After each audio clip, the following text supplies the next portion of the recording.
जय Shri Krishna. Hello friends, आप सब कैसे हैं। मेरे यूट्यूब चैनल में आप सबका स्वागत है। आप प्लीज़ इसे लाइक करिए, शेयर करिए, सब्सक्राइब करिए। आज मेरा बहुत ज़्यादा मन कर रहा था कि मैं वीडियो बनाऊं और अपने बारे में कुछ बताऊं लोगों को। मेरा बचपन कैसा था, मेरा एक्सपीरियंस कैसा है लाइफ का। तो स्टार्ट करते हैं।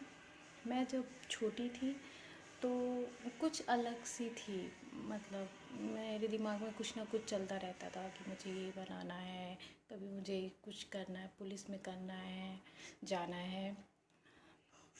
फिर कभी कुछ देखती थी टीवी में तो मुझे वो बनाना है, मैं उसको फटाफट तुरंत बना लेती थी। लेकिन कभी अप्रिसिएट नहीं मिला मुझे किसी से, फैमिली से या कहीं कि हाँ ये बच्चा भी कुछ अलग सोचता है। बहुत सारे माँ बाप होते हैं अपने बच्चे को नहीं समझ पाते हैं कि उसके दिमाग में क्या चल रहा होता है। ऐसे सेम मेरे साथ हुआ। मैं सबसे छोटी थी अपने 5 भाइयों बहनों में। तो मुझे हमेशा ये लगता था कि मुझे कोई ध्यान नहीं देता है, कोई मुझे सुनता नहीं है। और जब देखो मुझे लोग मारते रहते हैं, सारे भाई बहन, कुछ भी गलती होती है तो मुझे मार देते हैं। और मैं छुट्टी में काफ़ी बीमार भी रहती थी और बचपन से ही टेंशन रहती थी। जब मैं 6-7 ईयर की थी तो मैं डेली भगवान के पास जाके बैठ के अकेले में रोती थी डेली। और ये कंटिन्यू मैंने किया है कम से कम जब मैं 30 साल की हो गई हूँ तब तक ये मैंने किया है। रोती थी और सवाल करती थी कि मुझे क्यों क्यों कोई मुझे नहीं समझता है, क्यों सब मुझे डांटते रहते हैं, क्यों मुझे ही दुख मिलता है। बस वो क्यों क्यों क्यों करते करते वो 30 साल बीत गए और हमेशा ईश्वर से सवाल करती रही। मेरा कोई बेस्ट फ्रेंड नहीं बना कभी भी, क्योंकि मुझे एक अजीब सी फीलिंग होती है अगर मैं किसी से थोड़ी देर बात कर लेती हूँ तो मुझे उसके बारे में समझ में आता है कि ये कैसा इंसान है। और लोग मेरा यूज़ बहुत करते थे, तो मेरा कोई अच्छा फ्रेंड्स बन नहीं पाया कभी। तो मैं अकेली थी, अकेले मेरे लाइफ में कोई फ्रेंड नहीं था, कोई प्यार नहीं था, फैमिली से मैं कभी शेयर नहीं कर पाती थी।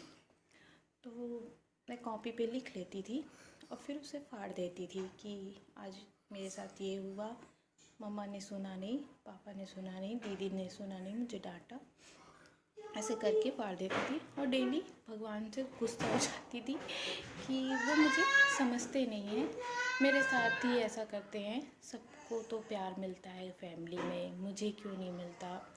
और सबसे बड़ी बात ये कि जो कॉलोनी के लोग हैं या फिर रिलेशन में जो लोग आते थे वो भी मेरी बुराई करते थे।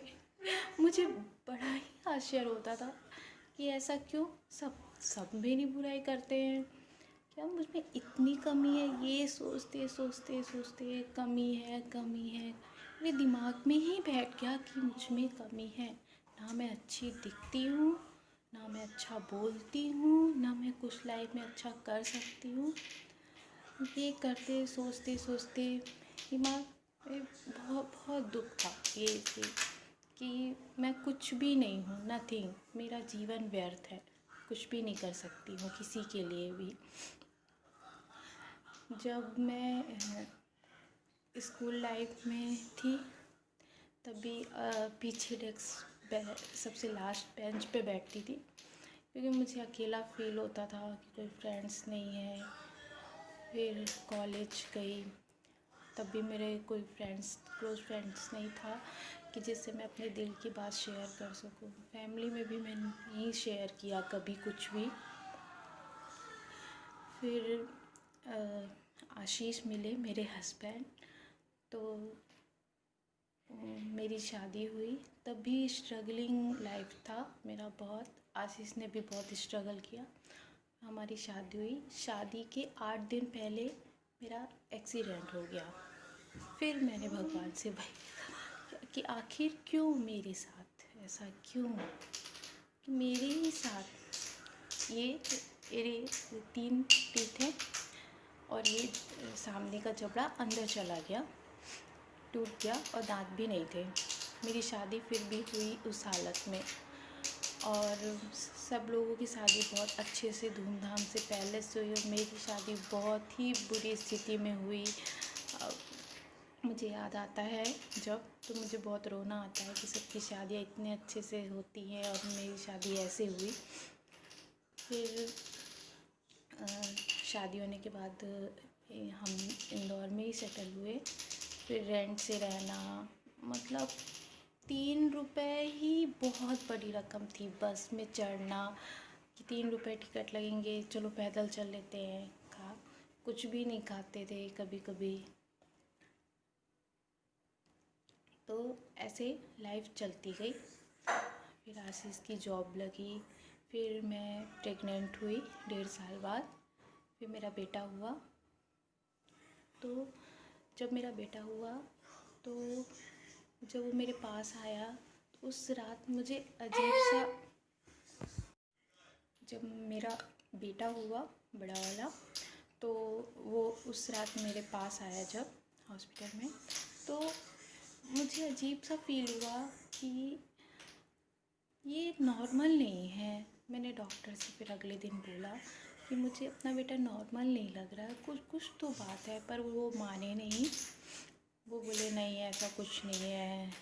मैंने फिर बोला डॉक्टर को, तो उन्होंने दुनिया भर की बातें बोली। वो फिर जब 4-5 दिन हो गए तो उन्होंने बोला कि हाँ हो सकता है इसको ये प्रॉब्लम हो।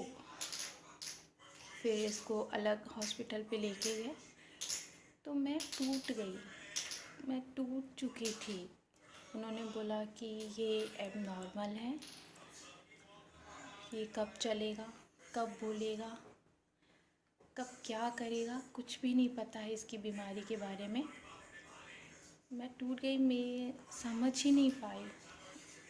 मुझे इतना सदमा लगा कि आखिर क्यों, बचपन से लेके आज तक आखिर क्यों इतना मेरे साथ होता है। बहुत रोई, और 9 महीने मैंने बहुत पूजा पाठ की थी और बचपन से बहुत पूजा करती थी। कितना भी दुख हो फिर भी हंस के सह लेती थी। बट ये मैं सह ही नहीं पा रही थी, मेरा माइंड एक्सेप्ट नहीं कर पा रहा था इस चीज़ को। फिर कई साल बीत गए, 3-4 साल हो गए। डॉक्टर ने मुझे समझाया कि क्यों रोती हो तुम, 1 दिन रोगी, 2 दिन रोगी, 3 दिन रोगी, कब तक रोगी। एक्सेप्ट करो कि ये एबनॉर्मल है, उसकी सेवा करो। तब मुझे समझ में आया, मैंने एक्सेप्ट किया उसे, उसी से भागे नहीं। इस बच्चे ने मुझे सिखाया जीवन में कि पेशेंस क्या होता है, दुख क्या होता है, बहुत कुछ सिखाया इसने। हमारे पास इवन कुछ भी नहीं था, कुछ भी नहीं, नथिंग मतलब घर में कोई भी गृहस्थी का सामान नहीं था, लेकिन इसके आने से मेरी लाइफ चेंज हुई। दुख भी था लेकिन बहुत सारी चीज़ें आई घर में, प्रॉपर्टीज़ आई, हर चीज़ हमने खरीद ली। और मुझे तब लगा कि नहीं, मुझे इस चीज़ से निकलना है कि इसका फ्यूचर क्या है। फ्यूचर के चक्कर में मैं आज इसका क्यों ख़राब करूं, आज अपना क्यों ख़राब करूं। ज़िंदगी क्यों इतनी कीमती है, उसे क्यों ना जीऊँ मैं। मैंने फिर मन में ठाना कि इसकी सेवा करनी, इसे अपने पैरों पे खड़ा करना है, जितना मुझसे हो सकेगा मैं करूँगी। फिर स्ट्रगल तो चल ही रहा था, मन में टेंशन था। फिर हम सेकेंड बार जब मैं प्रेग्नेंट हुई और 5 मंथ में मुझे पता चला कि जो बेबी है वो एबनॉर्मल है, मतलब उसके हाथ पैर पूरे फोल्ड हैं। मैं फिर रोई। मैंने भगवान से फिर कहा आखिर क्यों मेरे साथ क्यों। कभी मैंने कोई चीज़, कपड़े का शौक़ नहीं, ज्वेलरी का शौक़ नहीं, और इतने पैसे भी नहीं होते थे कि हम उसे ख़रीद सकें। हमेशा स्ट्रगल करते रहे। मुझे शिकायत नहीं थी, लेकिन भगवान से हमेशा यही कहती थी, ऐसा क्यों, मेरे साथ ही क्यों। फिर हमें वो बच्चा हटाना पड़ा, डिलीवरी करानी पड़ी। फिर मेरा थर्ड बेबी हुआ। वो गुरु जी की कृपा से, उनके उपाय की वजह से वो काफ़ी अच्छा है। फिर भी मैं इतने टाइम तक टेंशन में थी कि भगवान ये सही है कि नहीं, ये बोलेगा कि नहीं, पर वो बोलता है सब नॉर्मल है। लेकिन लाइफ में मुझे सिखा दिया कि मैं हमेशा क्वेश्चन करती थी ईश्वर से कि आखिर मैं क्यों। अब मैं कहती हूँ कि मैं क्यों नहीं हो सकती। अगर मैं क्यों, तो मैं क्यों नहीं। मैं अब थैंक यू बोलती हूँ उस ईश्वर को, जो उसने मुझे इतने दुख से दिए और इतना स्ट्रॉन्ग बनाया, मुझे जीवन का अर्थ समझाया, मतलब समझाया, खुशियाँ दी। अब मुझे उससे कोई भी शिकायत नहीं है। इस बेटे की सेवा करना मतलब बहुत ही बड़ी बात है। बहुत कम लोगों को ये मिलता है मौका, मुझे मिला है, तो मैं उसकी सेवा करती हूँ, उसे समझती हूँ। उसे भी वो जीने का हक है, उसे भी हमारे साथ एंजॉय करने का हक है। तो मैं अब बिल्कुल भी दुखी नहीं हूँ। और मेरे हिसाब से आपको दुख होने से बहुत कुछ नॉलेज होता है, बहुत कुछ आप सीखते हो ज़िंदगी के बारे में। पेशेंस आता है, आप समझ जाते हो कि आपको इस दुख में कैसे हैंडल करना है, कैसे समझना है। कभी कभी कोई बोलता है कि मेरे हस्बैंड से पटती नहीं, वो मेरे सुनते नहीं हैं।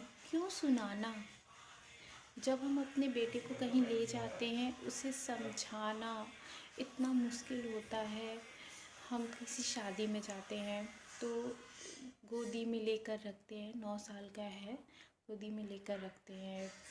हाँ, सूसू कराने ले जाना पड़ता है, हाँ खिलाना पड़ता है। हम इतना कर रहे हैं, लेकिन जो दूसरे लोग हैं वो छोटी छोटी बातों पे लड़ते रहते हैं। हस्बैंड वाइफ अपने बच्चों पे परेशान है, पढ़ते नहीं हैं ये। हमें देखिए ना, हम कितना स्ट्रगल कर रहे हैं, फिर भी शिकायत नहीं है। हमें तो खुशी मिलती है कि हमें इतनी बड़ी भगवान ने, ईश्वर ने जिम्मेदारी दी है। इस जिम्मेदारी से भागते नहीं हैं। बस मैं यही कहना चाहती हूँ कि कोई भी दुख हो, आप डरे मत, उसका डट कर सामना करें। उस दुख में भी कुछ अच्छा ही छुपा होगा, क्योंकि अंधेरे के बाद ही सवेरा है। बस समझने की देर है कि दुख से ही सुख मिलता है। अगर आपको दुख नहीं मिलेगा तो आपको पता ही नहीं होगा कि सुख क्या है। अगर हमेशा आप सुख में रहोगे तो आपको पता कैसे चलेगा कि दुख क्या है। हमें तो ईश्वर ने सब कुछ दिया है, सब कुछ दिया है। अब मैं कभी नहीं कहती कि आखिर क्यों। अब मैं कहती हूँ थैंक यू भगवान कि मुझे ही चुना आपने इन सब के लिए। अगर आपने बचपन से मुझे इतनी हिम्मत नहीं दी होती तो आज मैं अपने बेटे को नहीं संभाल पाती और उसे अपने पैरों पे खड़ा नहीं देख पाती। इसलिए थैंक यू गॉड।